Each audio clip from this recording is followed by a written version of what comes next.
तो बहुत बहुत स्वागत है आपका अपने चैनल यूजी अनुसार दर्पण में। तो प्यारे मित्रों, जैसा कि आपको पता है कि अभी आपके इस चैनल पर फास्ट रिवीजन चल रहा है। हमने इकाई 1 कर लिया, हमने आदिकाल को भी किया। अब हम भक्तिकाल करने वाले हैं। भक्तिकाल के बहुत ही महत्वपूर्ण तथ्यों को बताने वाली हूँ। आप केवल उतना ही तैयार करिए, लास्ट में उतना ही तैयार करिए। आपको पता है भक्तिकाल का जो समय काल है आचार्य शुक्ल के अनुसार संवत 1375 से 1700 तक माना गया है। आप अभी भी कह रही हूँ पेन कॉपी साथ में लेके बैठे, पेन कॉपी आप साथ में लेके बैठे, जो बताते चली जाऊंगी कृपया उसको आप अवश्य नोट करें। एक चीज और कहना चाहूंगी, भक्ति काल को आचार्य शुक्ल ने ही निर्गुण धारा सगुण धारा दो भागों में बांटा है। और इनका जो निर्गुण धारा है वो ज्ञानाश्रयी शाखा को संत शाखा कहा इन्होंने, प्रेम आश्रयी को सूफी शाखा कहा इन्होंने। ठीक है, राम भक्ति शाखा और कृष्ण भक्ति शाखा ये हुआ।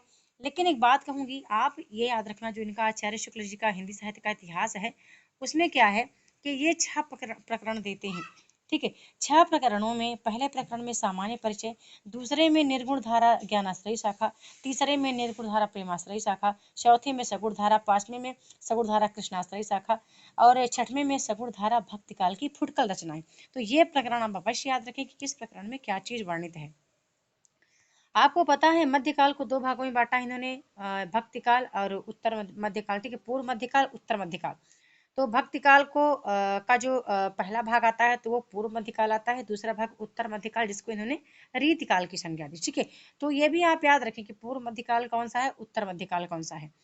आगे भक्तकाल हिंदी साहित्य का स्वर्ण युग कहा जाता है, आप जानते हैं। इस काल में मुख्यतः अवधी और ब्रज भाषा का प्रयोग हुआ है और अधिकतर रचनाएं श्रृंगार रस की थी। इसमें वात्सल रस भी भक्तिकाल की ही देन है। आगे इस काल विभाजन को आप जानते ही हैं, निर्गुण भक्ति शाखा सगुण भक्ति शाखा। ये इस काल विभाजन को जरूर याद रखें। निर्गुण ज्ञानाश्रयी शाखा में भाषा क्या थी, तो सदुक्कड़ी पंचमेल खिचड़ी थी और वाणी के डिटेक्टर भी कहा गया। लेकिन कबीर के लिए कहा गया, बट जो भाषा थी तो सदुक्कड़ी और पंचमेल खिचड़ी ही थी यहाँ पर। निर्गुण से आप समझते हैं कि निराकार ब्रह्म की उपासना करना। जो निर्गुण धारा के कवि थे उनका कहना था कि हमारे ईश्वर का कोई आकार नहीं है, कोई रूप रंग स्वरूप नहीं है। और ये जो है ना, ये ज्ञान पर अधिक बल देते थे, निर्गुण धारा के कवि थे। ठीक है, और जो प्रेम मार्गी शाखा वाले थे वो प्रेम पर अधिक बल देते थे। जितनी रचनाएं इनकी है ना वो प्रेम प्रेम पर आधारित हैं, जो कि नायक नायिका के प्रेम पर आधारित हैं।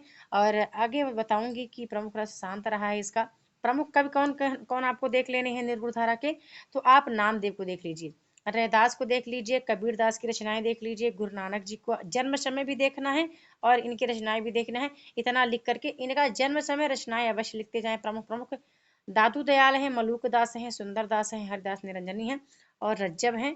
साथ ही साथ रज्जब के आप गुरु अर्जुन देव और गुरु गोविंद सिंह को भी देख लीजिएगा। ठीक है, ये देखने के बाद हम चले आएंगे कहाँ, प्रमुख सूफी रचनाओं पर। और प्रमुख सूफी रचनाओं को हम करने से पूर्व आपको बताना चाहेंगे कि भक्ति के संदर्भ में आचार्य शुक्ल के 2 कथन बड़े इंपॉर्टेंट है, वो आपको याद रखना पड़ेगा कि भक्ति का जो सोता दक्षिण की ओर से धीरे धीरे उत्तर भारत की ओर पहले से ही आ रहा था, उसे राजनीतिक परिवर्तन के कारण शून्य पड़ती हुई जनता के हृदय क्षेत्र में फैलने के लिए पूरा स्थान मिला।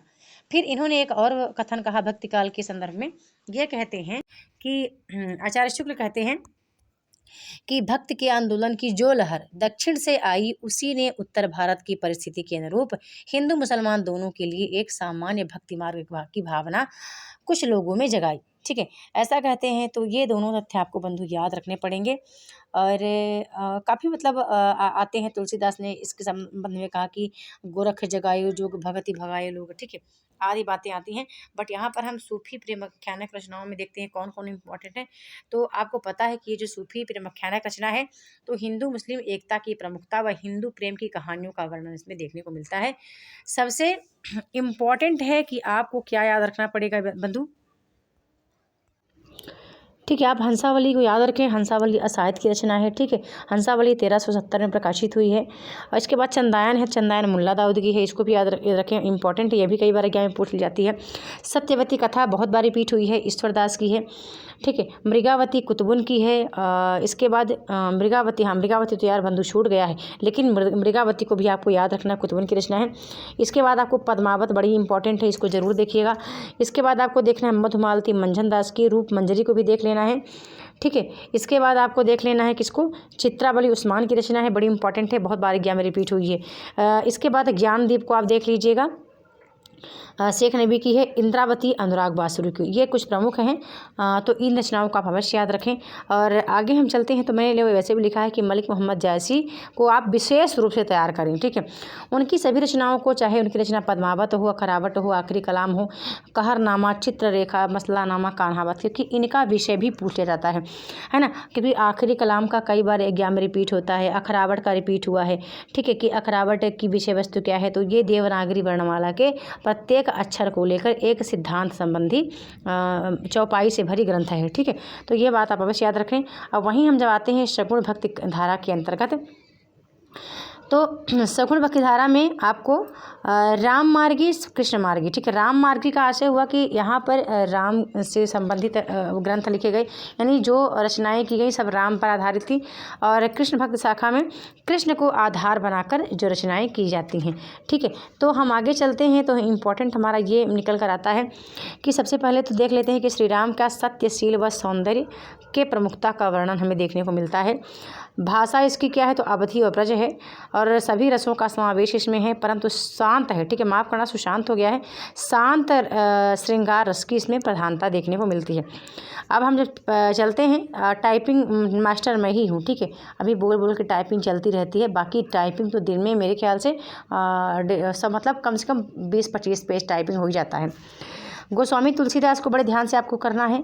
इनकी जो प्रमुख रचनाएं हैं, अच्छा कई लोग इनकी रचनाओं का क्रम पूछते हैं, तो पहले देखो वैराग्य संदीपनी ही आती है, ठीक है। वैराग्य संदीपनी, ठीक, याद रखिए संवत में बता रही हूँ मैं, संवत में 1626 है सन, इसको आप देख लीजिएगा। वैराग्य संदीपनी, रामाज्ञा प्रश्न, रामलला नशु, रामचरितमानस, गीतावली, विनय पत्रिका, दोहावली, कवितावली, ये इंपॉर्टेंट है, ठीक है। बताने को तो और भी बहुत ज़्यादा इनकी रचनाएं हैं, पर ये इनको आप अवश्य याद रखें, ये प्रमुख रूप से हैं। हाँ, ये किस भाषा में लिखी गई हैं, इनका काव्य रूप क्या है, तो एक दृष्टि इस पर भी आपको आ जाना चाहिए, ठीक है। काव्य रूप इनका क्या है और ये किस भाषा में रचित हैं।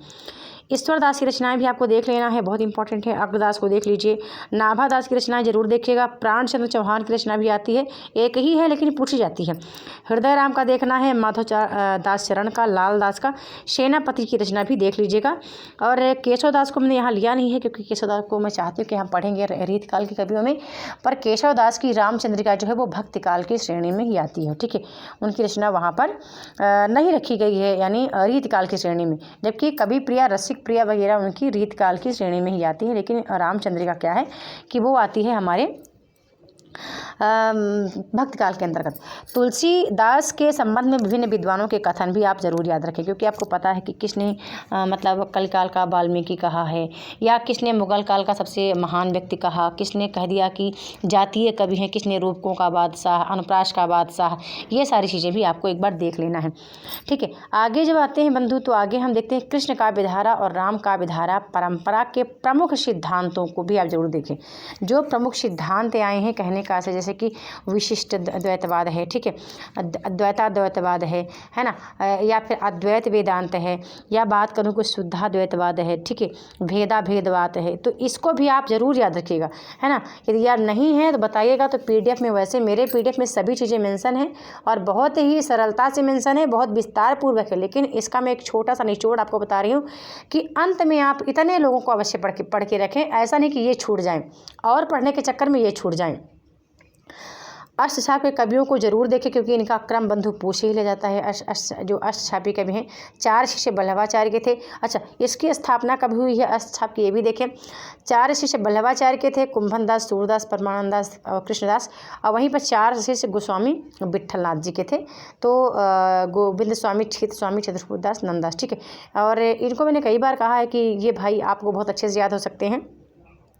14 को काटें, ठीक है, 68, 78, 93, 96 याद रखें।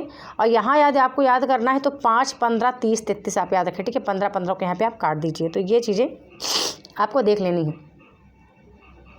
आगे हम देखते हैं कृष्ण काव्य धारा के प्रमुख कवि कौन कौन है। तो कुंभन दास को आप देखना थोड़ा सा, क्योंकि कुंभन दास संतन को कहाँ से कई सो काम, ये तो कई बार रिपीट हुई रचना है। ये कुंभन दास अष्टछाप के कवियों में सबसे कनिष्ठ यानी ज्येष्ठ माने जाते हैं, ठीक है, सबसे वरिष्ठ माने गए हैं, है ना। तो इनको आप अवश्य देखिएगा। सूरदास को विशेष तौर से आपको पढ़ना है, ठीक है। फिर परमानंद दास की रचनाएं भी देख लीजिएगा। नंददास तो भैया बड़े इंपॉर्टेंट है। नंददास को तो बिल्कुल आप सूरदास नंददास को आपको बड़ी गहनता से अध्ययन करना पड़ेगा। मीराबाई को भी थोड़ा देख लें, रसखान को भी थोड़ा सा डीपली देख लें इनकी रचनाएं। रहीम दास, नरोत्तम दास, इनकी रचनाएं एक एक की भले हैं लेकिन इंपॉर्टेंट है आपकी परीक्षा की दृष्टि से।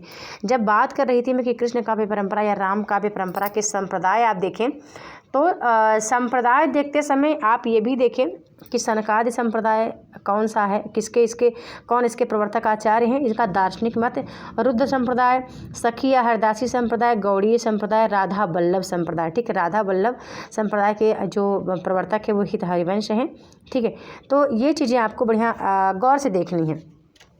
एक प्रश्न यहाँ से बन जाता है कभी कभी कि जैसे कि मान लीजिए कि जो इनकी रचनाएं सूरदास की तो आप देख ही लेंगे, ठीक है। कभी कभी भ्रमर गीत से कुछ प्रश्न बन जाते हैं, तो भ्रमर गीत का कुछ छोटा सा चीज़ देखें। जैसे कि सूर ने भंवर गीत, नंददास ने भंवर गीत लिखा, फिर वहीं पर सूर ने भ्रमर दास गीत लिखा।